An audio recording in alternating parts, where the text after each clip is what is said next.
বিসমিল্লাহির রহমানির রহিম। আসসালামু আলাইকুম। আপনারা সবাই কেমন আছেন? আলহামদুলিল্লাহ, আমি অনেক ভালো আছি।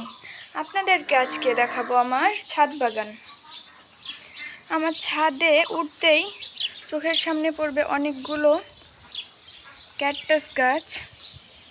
এখানে বিভিন্ন কালারের ক্যাকটাস আছে, যেমন হচ্ছে এখানে আছে গোলাপি কালার,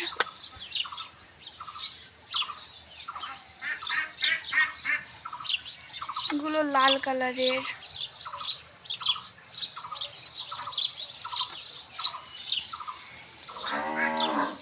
তারপরে আবার আমরা সিঁড়ি বয়ে উপরের দিকে উঠে গেলাম।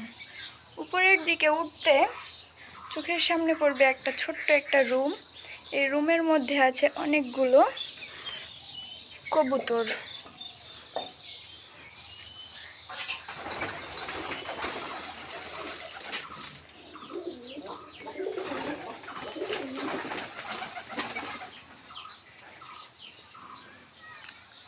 আমি ছাদ বাগানের পাশাপাশি কবুতরও পালি। এছাড়াও আমার অনেক কিছু পশু পাখি আছে, যাদেরকে আমি অন্য এক ভিডিওতে দেখাবো। আজকে আপনাদেরকে আমার ছাদ বাগানটাই দেখাচ্ছি।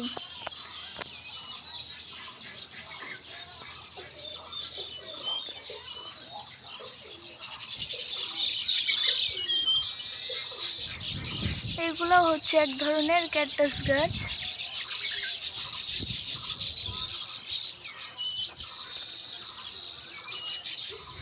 এটা হচ্ছে মরিচের গাছ। কিছুদিন হলো এই চারাটা আমি তৈরি করেছি। এখানে আপনারা দেখতে পাচ্ছেন অনেকগুলো বেলি ফুল ফুটেছিল, বাট নষ্ট হয়ে গেছে। অনেকগুলো কুড়ি আছে, ইনশাল্লাহ ফুটবে। এখানে আছে একটা অ্যাডিনিয়াম গাছ,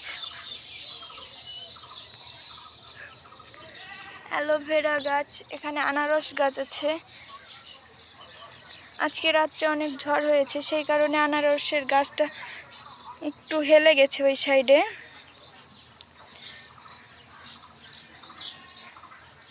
এখানে একটা বনসাই রেখেছি, পাশেই আছে আরেকটা বেলি ফুলের গাছ। এটাতে এখনো কুড়ি আসেনি, ইনশাল্লাহ ওটাতেও কুড়ি চলে আসবে। এটা হচ্ছে মাধবীলতার গাছ। এখানে আমার একটা ছোট্ট দোলনা আছে। তো আপনারা এখানে অনেক গাছ দেখতে পাচ্ছেন। এখানে আছে ঘাস ফুলের গাছ। বাংলা ভাষায় আমাদের গ্রামের মানুষ এটাকে ঘাস ফুল বলে। আপনারা কি বলেন জানি না, কমেন্টে জানাবেন আপনারা এই গাছটাকে কি বলেন। এখানে গোলাপ গাছ আছে, ফুল ফুটেছিল কিন্তু ফুলগুলো নষ্ট হয়ে গেছে। এখানে আরেকটা অ্যাডিনিয়ামের গাছ আছে। এখানে অ্যাডিনিয়ামের চারা হয়েছে অনেকগুলা। তো এগুলো হচ্ছে অ্যাডিনিয়ামের চারা, এইগুলো হচ্ছে অ্যাডিনিয়ামের বীজ। এখান থেকে অনেকগুলো চারা তৈরি করতে পারবো আমরা। এখানে আপনারা দেখতে পাচ্ছেন একটা ডালিমের গাছ। আমাদের নিচে অনেকগুলো হাঁস আছে, রাজহাঁস, পাতিহাঁস।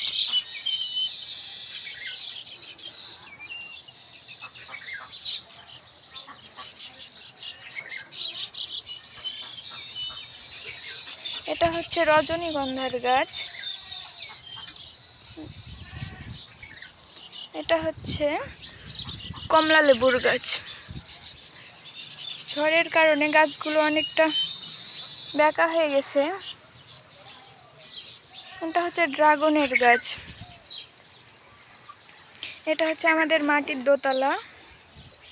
এখানে আমরা বসবাস করি না, কিন্তু এখানে পেঁয়াজ রসুন রাখা হয়।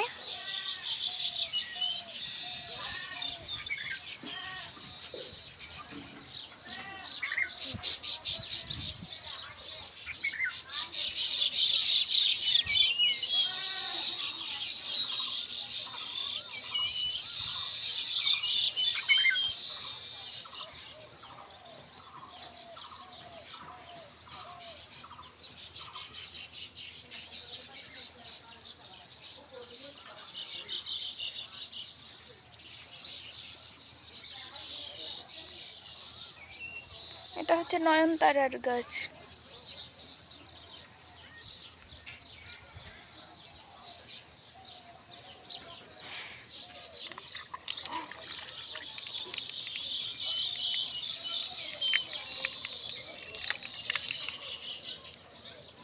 এগুলোতে অনেকগুলো বীজ চারানো আছে, ইনশাল্লাহ এখান থেকে চারা তৈরি হবে।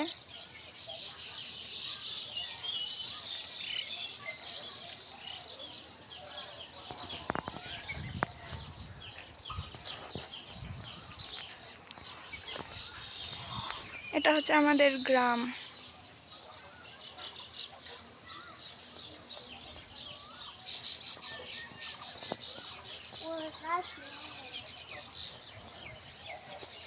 আর এটা হচ্ছে আমাদের একটা তাল গাছ, এখানে অনেক বাবুই পাখি বাসা করে আছে।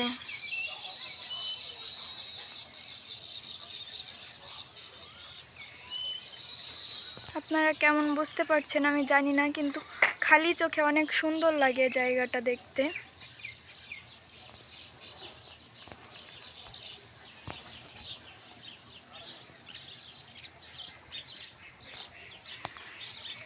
আজকের ভিডিওটা এখানেই শেষ করছি। আপনাদের যদি ভালো লেগে থাকে তাহলে অবশ্যই আমার ভিডিওটাকে লাইক দিবেন, কমেন্ট করে বলবেন আপনাদের ভিডিওটা কেমন লেগেছে, এবং আমার চ্যানেলকে আপনারা সবাই সাবস্ক্রাইব করে পাশে থাকবেন। আল্লাহ হাফেজ সবাইকে।